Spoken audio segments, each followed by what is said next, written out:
Sachs in the Morning. Sports, money, life. Steve Sachs. Welcome to Sachs in the Morning. I'm Steve Sachs, and I'm so glad that you've decided to share a little bit of your time with me. This program is really all about success. Success in sports, to be sure, but we'll also talk about success with money and success in life and how all three can really impact your dreams and your passion.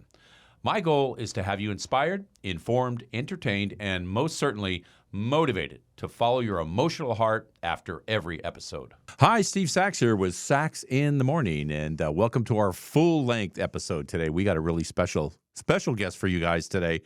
And in case you haven't seen or heard of Sky White in the band Foxy Shazam, this guy was a great interview that we had done last week.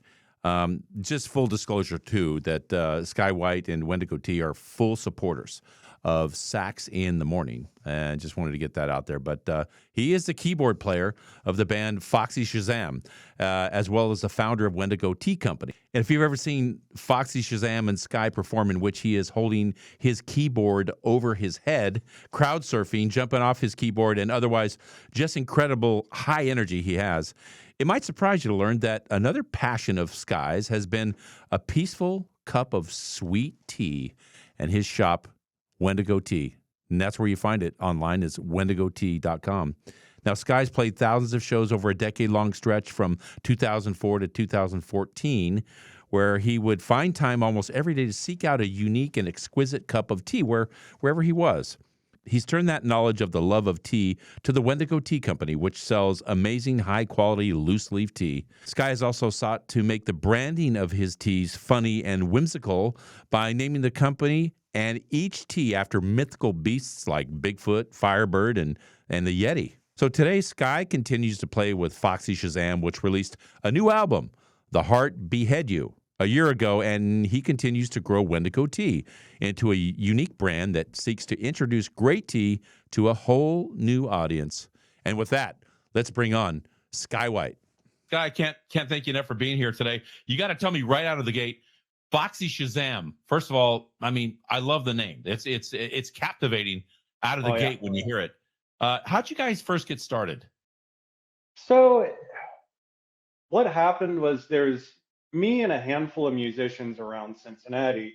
It was like I was in one band, somebody else was in another band, and somebody else was in another band. We kept like seeing each other play, and it'd always be like really entertaining and like it's like impressive, but you're in your own band. So like, when you're like a kid, like 15 and 16, you're like kind of jealous about how good someone's band is. So it was a handful of different players around town, and just I was always significantly younger than the people I played with. Like I was like a 14-year-old playing with like 18-year-olds and stuff like that. And at some point, everybody that I played with was gone, and these dudes happened to be recording a record a couple blocks away from me. And like for the first time in my life, I wasn't in like 4 bands. I've been professionally playing since I was like a little kid. So literally, it's this whole bizarre situation where couple of the guys, they were writing songs, and like none of them really knew melody. They just knew cool rhythm and songwriting and like bizarre structure. And I was like a jazz kid and like have decent knowledge of how to actually compose songs and compose melodies. And I went over and heard what these guys were doing, and they were doing these like bafflingly complex rhythms that they just did because they had no idea what they're doing. And I was like, I can do stuff to make this make sense. So it was like just the rhythm section of a handful of tracks that they were working on. The producer at that time was he was the guitar player and vocalist for a band that my brother was in called Moth. And so it's just, and they were recording like a block away from where I lived. So I just walked over there and checked it out and was like, well, I guess I'm going to start recording. And as soon as we started putting stuff down, it was just like we just went for it. Like as soon as we started going, it was tracking 3 to 5 days a week. When you're younger, everybody talks about wanting to do the stuff to make it work, but these are the first guys I ever worked with where it's like, okay, we're getting together every day. We're trying to do this. And I was like, okay, awesome. Guy, keyboards, I get it. What else do you play? Because I know you musicians, you do all kinds of stuff. Super talented, great on the keyboard. I am an expert on piano. I think, oh, look at this. Jeez. Years ago, I started poking around, like, oh yeah, I'll pick up more instruments. And every single time I go down that path, I know some of the greatest vocalists possible. I know some of the greatest guitarists possible. I know incredible bassists. It's like I really like the idea of being an expert at something, and I like working with other people. I've never been the kind of person to believe that I am smarter than everybody. I like finding people that are smarter than better than me. Like that's bingo. It always weirds me out when people are like, oh yeah, I did every single thing on the record. You're like, you really don't know a bass player that plays better than you, buddy. There's like an ego thing that's wrapped up in stuff. And I get it. Sometimes you need to make art for ego's sake. But me personally, I love working with people. I love finding people smarter than myself. That's a great attitude. And you know what, this guy, in all the years I played baseball, there's some great connection with sports and music. I mean, there just is. I've met a lot of musicians. They loved sports. They thought, oh man, I wanted to be a baseball player when I was young. And I can tell you what, most of the baseball players that I played on 4 teams, all of them want to be musicians, it seems. They all love the music part, you know. I myself, I'm a drummer. I played since I was 9 years old. I got a EW kit. I love playing the drums. But you know what? I mean, I'm not going to fool myself. Baseball was my gig, but man, I love the music part. Oh yeah. Yeah, I had a lot of questions actually just about the actual, because I constantly have younger musicians and people that wanted to be musicians. And I just straight up take the wind out of their sails. And it's like, okay, do you like traveling? Do you like living in moving vehicles? Are you okay? Are you okay being away from your family? Are you okay eating food on the road all the time? Like, you know, there's a lot of things in reality that make a lot of people don't think through what a career lifestyle is actually like. They think of the moment on stage or the moment on the field. Like I cannot imagine the amount of training you had to do. I cannot imagine the amount of like just, you know, you have constant press. If you don't like press, you're not going to like being in the public's eye. So I was always really curious about how that worked with professional athletes. Can you fill me in on some of your experiences like that? Yeah, sir. And I can tell you something right now that about 95% of the time that I was playing baseball, it was practice. Only about 5 to 8% of the time we actually played a game. It was all practice. Yeah. I'm sure you guys had many millions of practices in garages, maybe when you first started and coming up, and then all the times that you practiced on the road. I can imagine it's probably no different. I mean, the lines you can draw in parallel between music and sports is amazingly similar, I would assume, because I mean, the practice time far outdoes the actual playing time. Yeah. The unpaid work is like. How about traveling, Sky? I remember I was sleeping in luggage racks on the bus. 20-hour bus trips in the minor leagues wearing a smelly uniform. The things that you pointed out already, dealing with the press, travel, eating late at night at fast food restaurants, all that stuff, we did the exact same things that you guys did. I mean, that's what we did too in the minors, you know? So very much the same kind of stuff. So minor leagues, like, I was really curious about like, what is the minor leagues like? Because when we had 5 years of pretty much living in a moving vehicle, like I always have this thing where I explain to like business owners and other artists, like I don't have a lot of superpowers. One of my superpowers is like being willing to deal with poverty with a smile. Like, you know, something being hard, something being awful, but like you're still being able to do the thing you love. Like business ownership, there's so much awful hard stuff you got to do that you don't want to do. Like being an artist and a musician, like, you know, recording and writing music is incredible, and like performing is incredible, but like, Mm, mm. yeah, You took the words out of my mouth when you talked about, the things that you have to do. But the one word that you said that makes all the sense in the world, and that's the love of what you're doing. The yeah, love and the passion gets over all those undulations of life. It gets through all those tough times and the pitfalls. I can remember taking bus trips, Sky, and I think, what the hell am I doing on this bus? I just lost the game for my team. I'm on another 7 hours I have to go. I haven't taken a shower in yeah, 2 days. I'm getting yeah, $3.50 a day for meal money. $3.50. That's it. And yeah. what am I doing here? Why didn't I go to college? So it's It's the same thing you're saying, it's the same gig, man. $3 from Taco Bell was my thing. I can't imagine being on a bus with how many dudes? Like Oh, you I have 25 smelly I had dudes? like Yeah, I had like 6 dudes and it smelled awful. I could not imagine 25 dudes after a game, man. I know. Like I know. that seems like a rough environment. It was. I'm telling you, Sky. I want to talk a little bit about Wendigo and how did you discover your love of tea? I mean, this seems to be a great niche. So for a lot of people, it seems really out there, like, oh, a guy that does this thing, but totally does this thing. To me, it kind of lives in the same world where I play music for a living because I get a deep joy in bringing other people joy. Like Hmm. I love performing and seeing happiness and putting myself in an environment where people are happy. People are pulled out of whatever hard things are in their life. Like I made a Yes. decision a long time ago. I'd really like to spend time with people and like try and make their lives better. And Mm. I really didn't want to be with people on bad days because it didn't seem like I had the kind of personality to put up with sad people all the time. So people, I kind of feel like I'm cheating. Like God, I can't even imagine you. People at games are so happy to be at games. So people at shows are so happy to be at shows. You're kind of cheating by getting people when they're like really joyful, and you get to pull them out of whatever thing's hard in their Yeah. life. So like Yes. music was always that for me.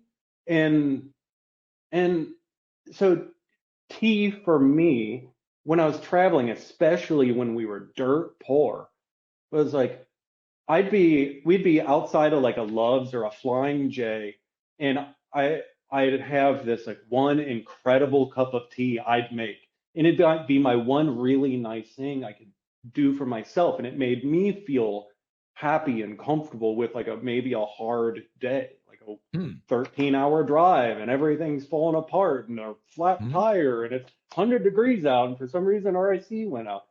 So like tea for me when I started getting into it was very much like it was like a self-care thing. It was like it made me feel it made me feel like I had something for myself.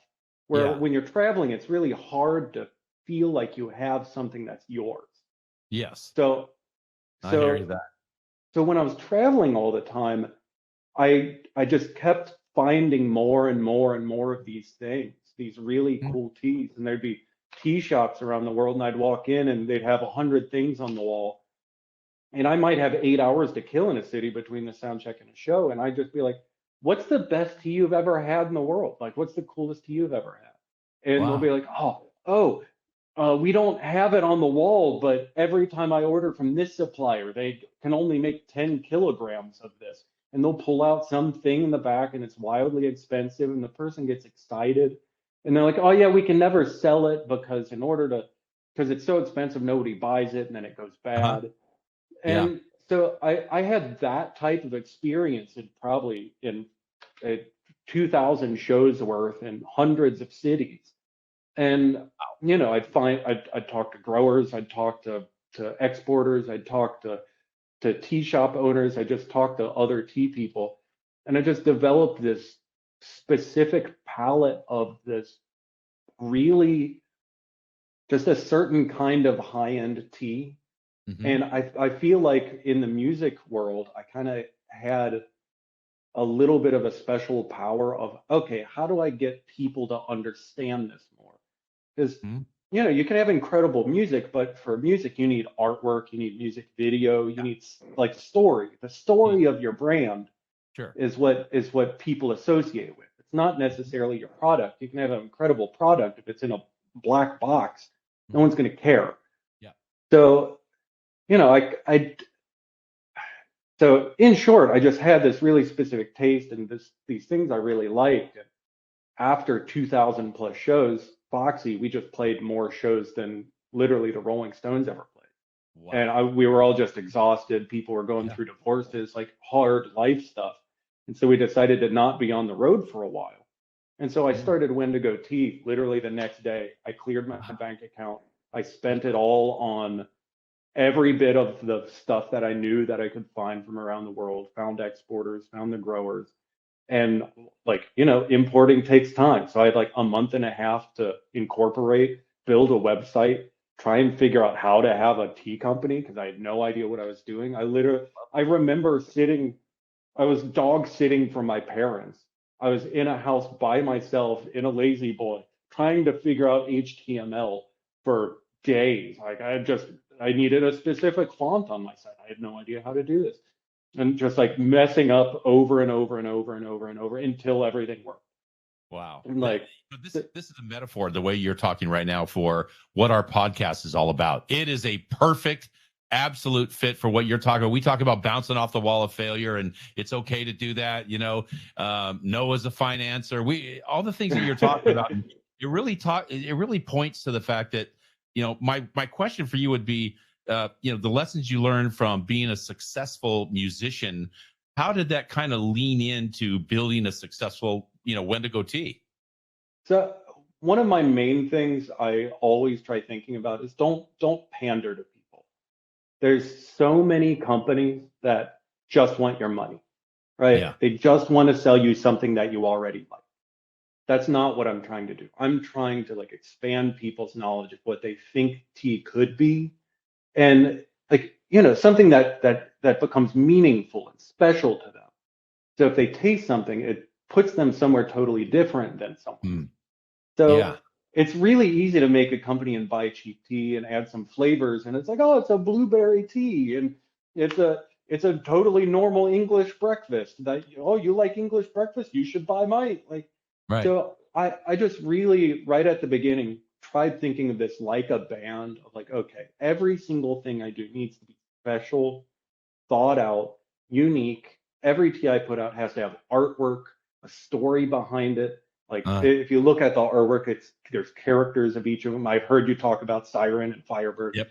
Like Yep. each of them, On the my throat. way the yeah, Siren's incredible. Yeah. That's why I wanted you to have that. I loved it. Yeah. And I'll tell you what, Yeah. the Bigfoot black tea is amazing. The Bigfoot So black tea, because I'm yeah. also a fan of Bigfoot. So I, Oh I, yeah. I love the whole thing. Yeah. So that tea specifically, that was actually one of the inspirations for starting the company. Ah, Because every time I drank it, I was like, why isn't everyone drinking this tea? Because it yeah. just tastes like what you think of as black tea, but really, really better, like way Yeah. better. Well, So all it is, people like you already hit on it, Sky, as far as I'm concerned. They just, if they know about it, they're going to do it because yeah, it separates from other teas. It's not just like a tea bag. It's, the loose leaf tea. It's noticeably better, especially the ones that you have. But I wanted to ask you a question about what Wendigo meant and that inspiration of the company name with the mythical creatures and the mythical beasts. I like sitting there having a cup of tea and reading all the things about each individual tea that you just talked about. So yeah, how did yeah. you get that inspiration? So so Bigfoot is technically an imperial grade golden monkey, and then there's a certain region called Fujian, which is like they do that. They do that the best out of anyone.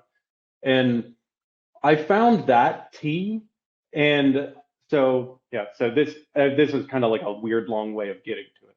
Uh-huh. But so I found that tea, I tasted that one, and I was like, oh, I love this. This is so good. And then I'd find another source of that exact kind of tea, and it'd be bad. And I'd be like, what's going on? And then I'd find another one, it'd be like, this tastes similar to the good one, but there's no aftertaste. And then taste another one, and I started understanding the difference of like older teas and fresh teas, and somebody that is opening a container and exposing it to air over and over and over and over. And so that specific tea, I started learning about just, basic food science and how to source things faster, get something directly from the estate it's coming from. So that one being called an imperial grade golden monkey, I knew that the name was going to be a hang up for making it like approachable to normal Americans. Think normal people. You don't want to hear Imperial Da Hong Pao. You feel like you're being talked down to. Like tea shops all the time have a wall of stuff in other languages that a normal person, if somebody could like make it a little easier for them, they may be able to take the step to find something better. But I wanted to take the example of like craft beer or like craft coffee, where you see craft beer and there's artwork covering it. When I was younger, craft beer just said like beer on it, or there wasn't craft beer, it was just beer, and it took up this much space in a grocery store. Now there's an entire row and there's artwork covering 80% of it, and it's cool. And they're hiring artists, actual artists for most of it. So craft coffee did the exact same thing, and I just was always bothered that tea was boring.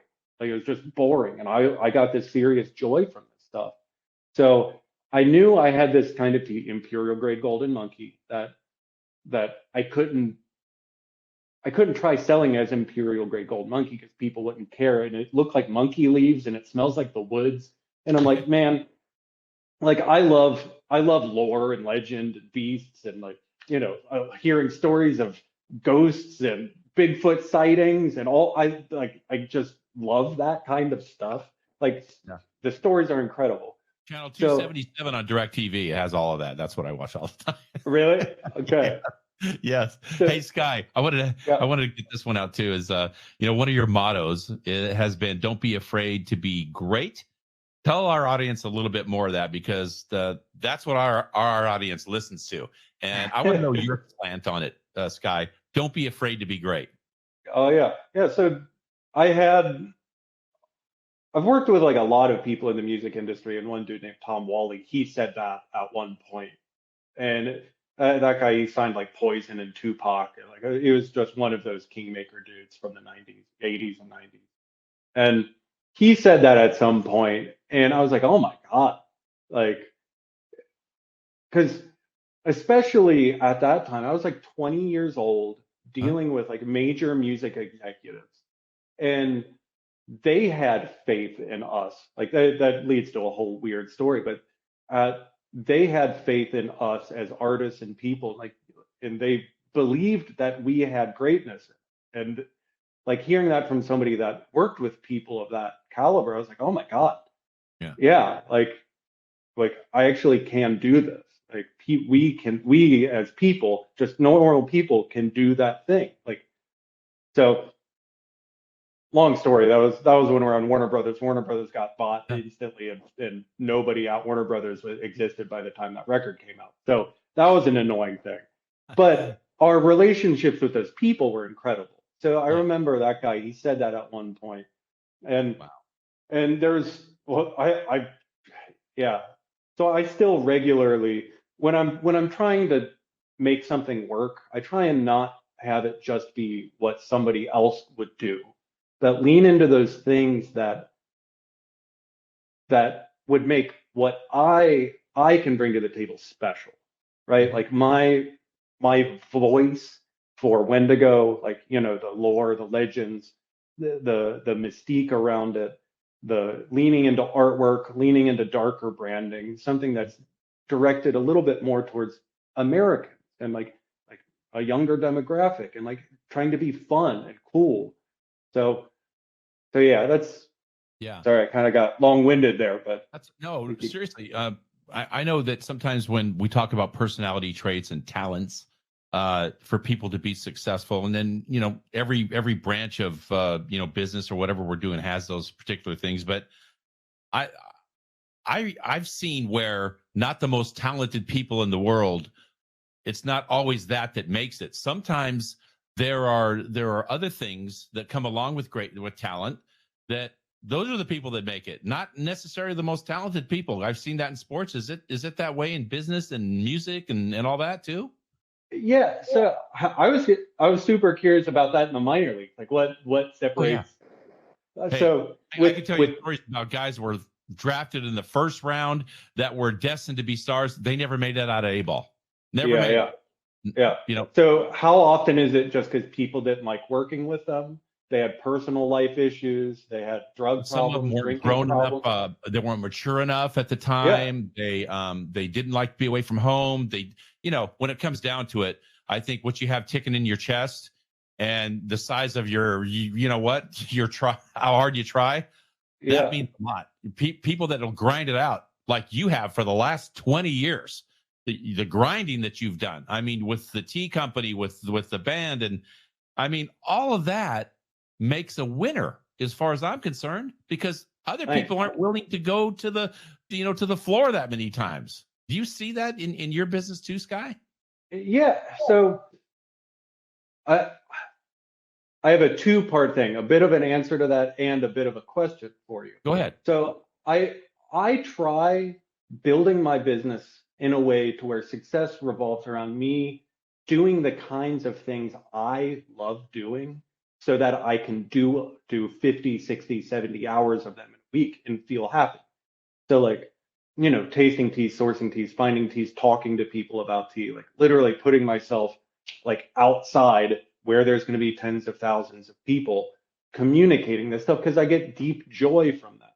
Huh? So I have a handful of things that I'm not good at that I'm trying to be good at that I was actually curious on what you would think about this. So I have I have a deep dislike for bureaucracy, and I tend to not like working with big companies.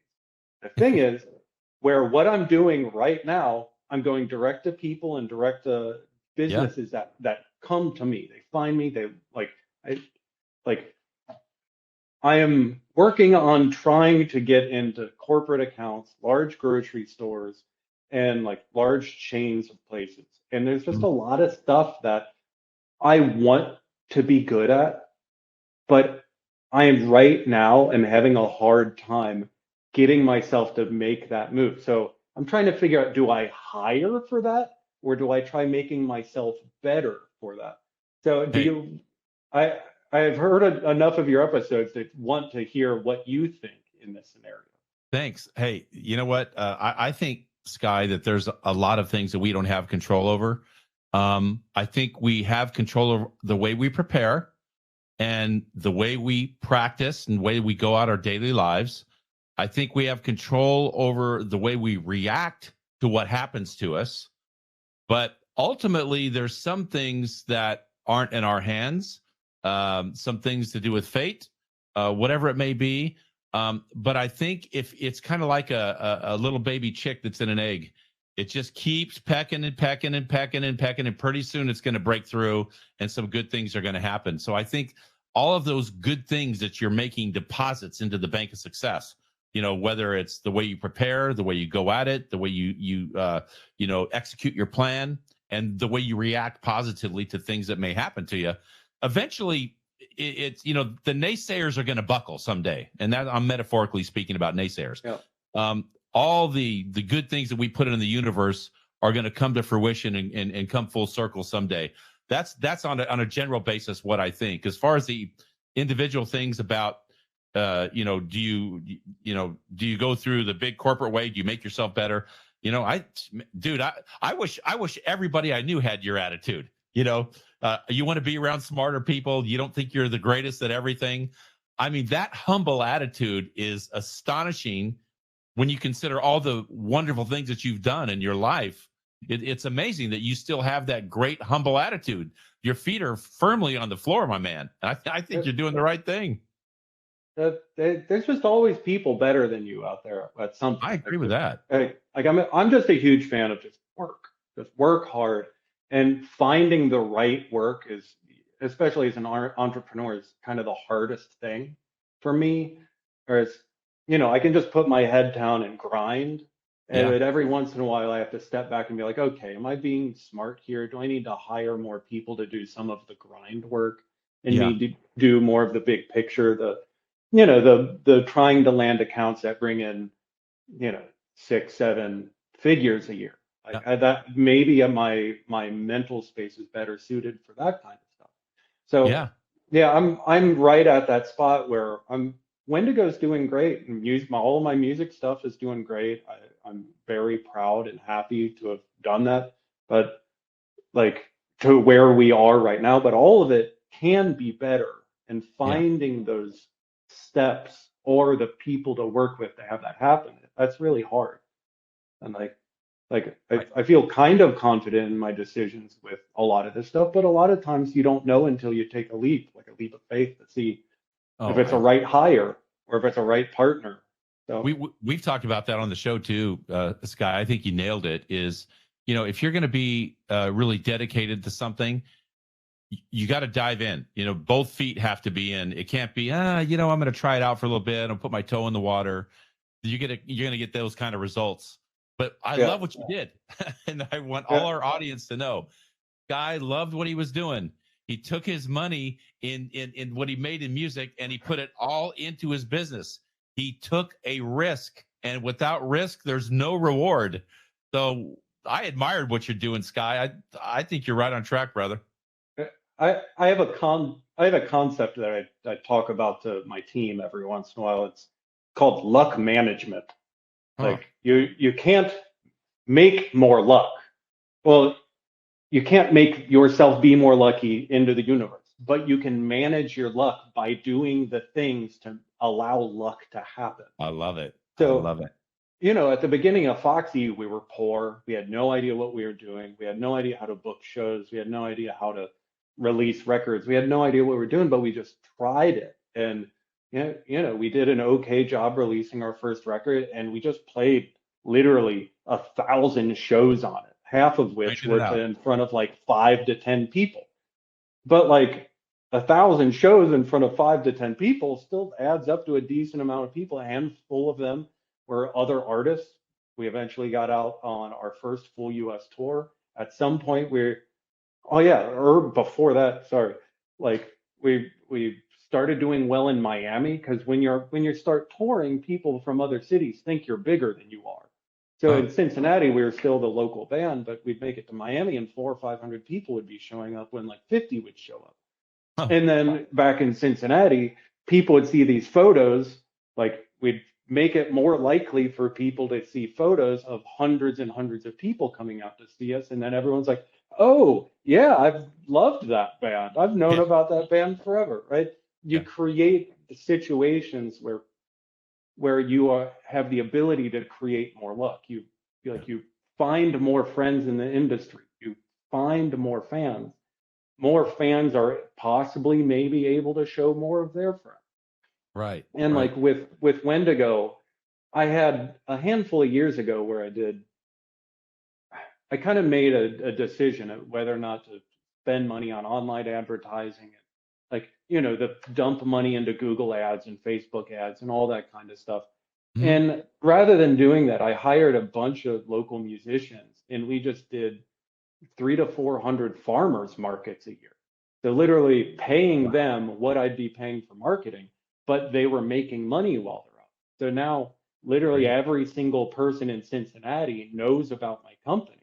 Yeah. And because of that, I kept getting hit up by restaurants. Restaurants heard about me, and they saw my sign, and they've tasted my stuff. Their friends have had it.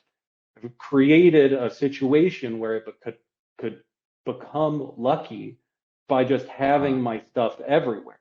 love So it. yeah, luck management. It's one of my favorite like smart guy phrases I came up with. I love it. Well, Sky, I could Yeah. go on and talk to you for the next 5 hours, and I just love it because what you're talking about is emblematic of what our fan base is here at Sax in the Morning. Is like you said, you create your own luck.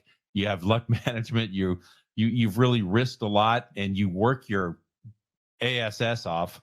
And I just absolutely love that. So there's similarities you can draw between music, sports, whatever. But when it comes down to it, it's about the basics, and you guys certainly do it. You've certainly done it. If anybody hasn't seen Sky, you got to go on and number one and check out Foxy Shazam. But also when you get your Wendigo tea, just remember that this guy has got the coolest beard I think I've ever seen. Sky, I'm digging the beard. I love it. It's it's beautiful. So I can't. I think I'm today. I think I'm over a foot long right now. Yeah, maybe I'm like 18 inches. That is a jet black one. So Sky, thank you so much for being our guest today. We're it's really a pleasure to have you on today. Thank you. Yeah, of course. Anytime, man. All right. Thanks. Hey, Sky, before we kind of sign off here, can you play us out a little bit? I mean, I see the piano behind you, and, I want to see you go out and turn around and play something out for us. Can you do that?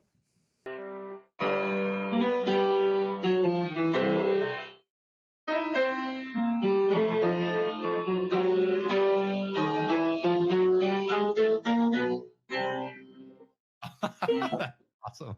Uh, Great.